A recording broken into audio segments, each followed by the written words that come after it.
नमस्कार, विंध्या टाइम्स में आपका स्वागत है। कोविड-19 अब कोरोना वायरस जिस रफ्तार से बढ़ रहा है उसी रफ्तार से मेडिसिन पर काम हो रहा है और साथ ही साथ आयुर्वेद एक बड़ी चीज़ बनकर सामने आया है। आयुर्वेद का काढ़ा, आयुर्वेद में किस तरह से कोविड-19 को रोकने के प्रयास किए, किस तरह से आयुर्वेदिक चीज़ों से बचा जा सकता है, कैसे वो कारगर साबित हुए, ये तमाम चीज़ें इन 4 महीनों में देखने को मिली। काढ़े का जिक्र होता है, तमाम तरह की बात होती है। हमारे साथ रीवा आयुर्वेद हॉस्पिटल के डॉक्टर राजीव अग्निहोत्री हैं। हम उनसे समझेंगे। सर, कोविड अब अपने उफान पर है, पेशेंट लगातार मिल रहे हैं, काढ़ा कितना कारगर हो पाया और रीज़न क्या है? आखिर ऐसे कौन से सिम्टम्स होते हैं कि उस वक्त अगर काढ़ा लिया जाए तो आदमी बच सकता है कोविड से?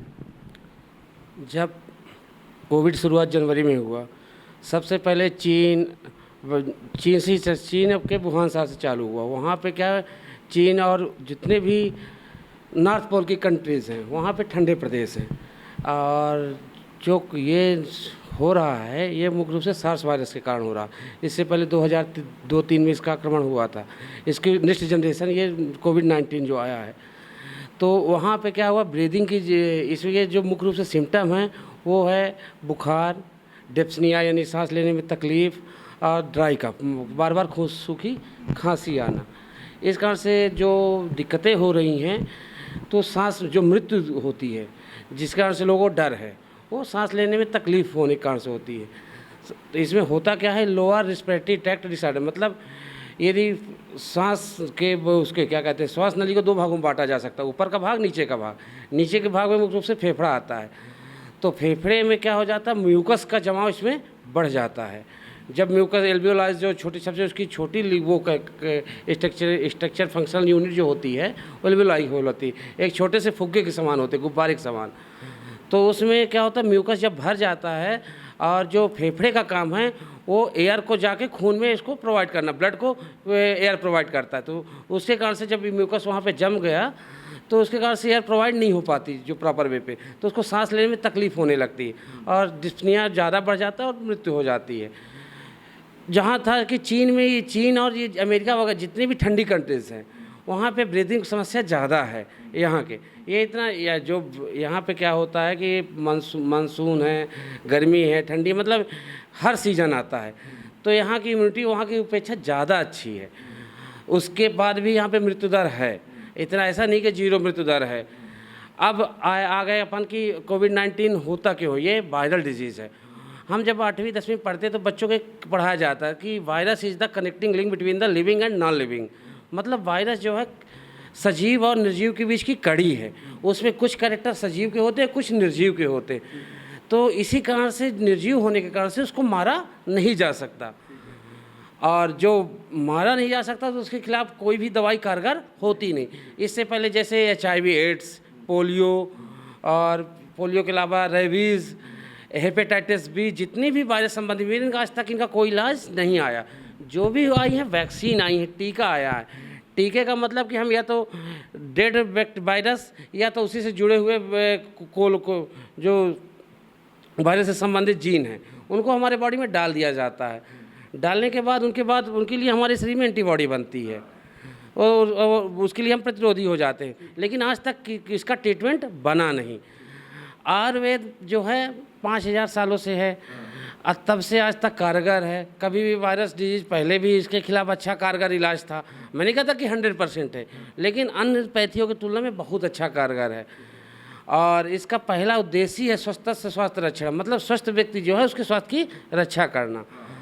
जो वर्तमान में जब शुरू में जितना मुझे पता चला कि जिन्होंने हो गया, कुछ डॉक्टर्स की गलती, जब मार्च महीने में लॉकडाउन चालू हुआ तो शुरू में कुछ आयुर्वेद डॉक्टरों ने ऐसे कर दिया कि आयुर्वेद के द्वारा कोरोना का प्रॉपर इलाज हो रहा है। उनके खिलाफ FIR दर्ज हुई जो स्थानीय प्रशासन ने किया। फिर उसके बाद जब प्रधानमंत्री जी की स्पीच आई, उसके बाद जब आयुष काढ़ा वितरण चालू हुआ, तब धीरे धीरे लोगों को आंखें खुली कि हाँ, आयुर्वेद इसको रोकथाम करने में बहुत ज़्यादा सक्षम है। ठीक, वो काढ़े के बारे में कैसे वो वर्क करता है और क्या-क्या उसमें? काढ़ा जो है मुख्य रूप से जो वर्तमान में बढ़ रहा है उसमें 2 कैटेगरी के काढ़े हैं। एक काढ़ा जो एक स्वस्थ व्यक्ति को दिया जा रहा है, जिससे उसको दोबारा क्या कहते हैं कि कोविड ना हो। कोविड आ भी जाए, मान लीजिए कोविड का वायरस आ भी गया, कोविड-19 का वायरस, कोरोना वायरस, तो उसके सिम्टम ना आए, वो स्वस्थ रहे। तो उसमें त्रिकटु काढ़ा वर्तमान में पूरे ज़िले में हमारे आयुर्वेद कॉलेज और जिला शिक्षा जिला आयुर्वेद अधिकारी के द्वारा, जिला कार्यालय द्वारा पूरे ज़िले में वितरण किया गया है। अभी भी वितरण किया जा रहा है ओपीडी के माध्यम से। तो उसमें मुख्य रूप से 3 कंटेंट होते हैं, पिप्पली, मरीच और सोंठ। तीनों, यदि त्रिकटु, आयुर्वेद में एक बड़ा कन्फ्यूजन है। कटु का मतलब होता है तीखी चीज़ें, और जो तीखी चीज़ें होती हैं वो स्वभाव से गर्म होती हैं।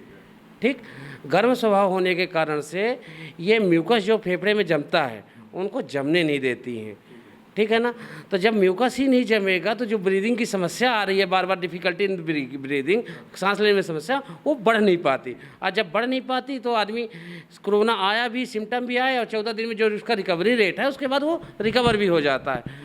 दूसरा काढ़ा जो बंटवा रही है सरकार, जो कोविड पेशेंटों के लिए है, उसमें बहुत सारी चीज़ें अदर डली हुई हैं, उनके बारे में भी डिटेल बात नहीं करूँगा क्योंकि सरकार का वो अपना वो है। लेकिन वर्तमान में कंपनियां बहुत सारी, वैद्यनाथ, डाबर और एमेल, जितनी कंपनियां हैं सब ने बना दिया है उस काढ़ा, सरकार ने उनको दे दिया होगा। तो हमें कुछ एक्स्ट्रा करने की आवश्यकता नहीं है, केवल हम घर में गर्म चीज़ों का सेवन करें। खाने में सब गर्म चीज़ें रहें, जैसे गर्म पानी, चाय, कॉफ़ी थोड़ा सा ज़्यादा सेवन करें, और उसके साथ खाना भी गर्म खाएं। जिनको सांस लेने में ज़्यादा दिक्कत है वो एक आध सांस आयुर्वेदिक सिरप वगैरह भी ले सकते हैं, जो जिससे उनको बार बार ब्रीदिंग समस्या ना हो। ठीक है ना। और जो हमारे आसपास तुलसी है, ठीक है ना, तो जो पिपली, मरीच और सोंठ, जो पिपली को हम आप रीवा की भाषा में पीपर बोलते हैं, काली मिर्च जो मरीच है, और शुंठी को सोंठ बोलते हैं, सब जानते हैं। इन तीनों को बराबर मात्रा में लेके पीसकर हम वो काढ़ा घर में बना सकते हैं। उसकी 1 चुटकी मात्रा चाय में डालनी है, और सुबह शाम चाय में डाल के पिएंगे तो बिल्कुल अदरक जैसा स्वाद लगेगा, हमें स्वाद में भी अच्छा रहेगा, और हम जो कोरोना के प्रति जो रोकथाम में, उसमें भी वो सक्षम रहेगा। हम 100% तो नहीं है, लेकिन एक बहुत हद तक कोविड से इसके माध्यम से बच सकते हैं। दूसरा क्या है कि एक और इसमें अपन आजकल जो है, एक गिलोय रीवा में बहुत मात्रा में, गाँवों में तो ख़ास तौर पर, पान के पत्ते जैसे बेल होती है, उसके उंगली के बराबर मोटी उसके डंठल होते हैं। उस डंठल को एक बीता लेके छोटे छोटे टुकड़ों में काट लिया जा किसी चाकू के माध्यम से, और उसको 1 गिलास पानी में, उसमें आधा चम्मच त्रिकटु चूर्ण और 4 से 10 पत्ते तुलसी, ये डाल के उबाला जाए, और थोड़ी थोड़ी देर में 1-1 घूंट, 2-2 घूंट, दिन भर में 4-6 घूंट पिया जाए।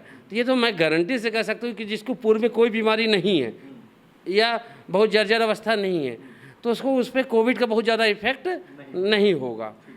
मतलब ये 2 चीज़ें ऐसी हैं जो अगर विधिवत रूप से लोग लें काढ़ा इस तरह का बना के, तो वो स्वस्थ रहेंगे। फिर एक बात होती है जो तुलसी पत्ता, फिर उसके साथ में आपने काली मिर्च बताई, ये सारी चीज़ों, एक आयुष मंत्रालय से एक और गाइडलाइन है, दालचीनी, ये सब चीज़ें उबाल कर सुबह सुबह लें तो ये भी कारगर रहेगा। हाँ, देखिए क्या होता है, दालचीनी, हम भारत जो है मसालों का देश है, यहाँ पे मसाले तो खाने में भी तो अच्छे होते हैं और स्वास्थ्य के लिए भी अच्छे। दालचीनी बहुत ही अच्छा और एंटीऑक्सीडेंट है।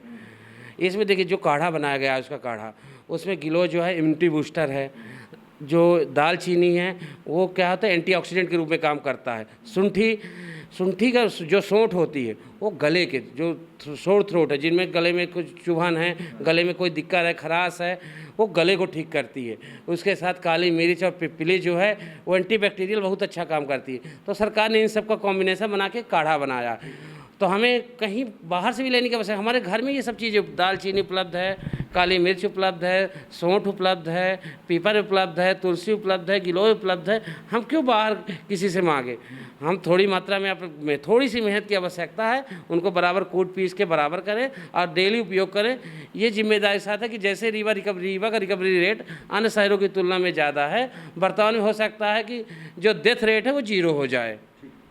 सर, पानी गर्म कितना पिएं, सबसे बड़ा सवाल। जैसे जब ये पता चला तो कुछ लोग बहुत पानी पीने लगे, गर्म पानी, एकदम गर्म पानी पीना, गर्म पानी। तो क्या एक उसकी कोई लिमिटेशंस कि गर्म पानी कितना पिएं, दिन भर में कितना लें? देखिए क्या है कि गर्म पानी पीना अच्छा होता है, लेकिन गर्म का मतलब गर्म नहीं होता।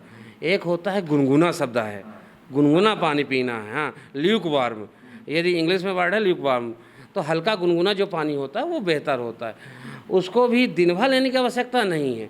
जब हम खाना खा रहे हैं उसके बाद पानी पिए तो हल्का गुनगुना पानी पीने से कई फ़ायदे हैं। हमारी पाचन शक्ति भी बढ़ती है, हमारे खाना पचाने में भी अच्छा रहता है।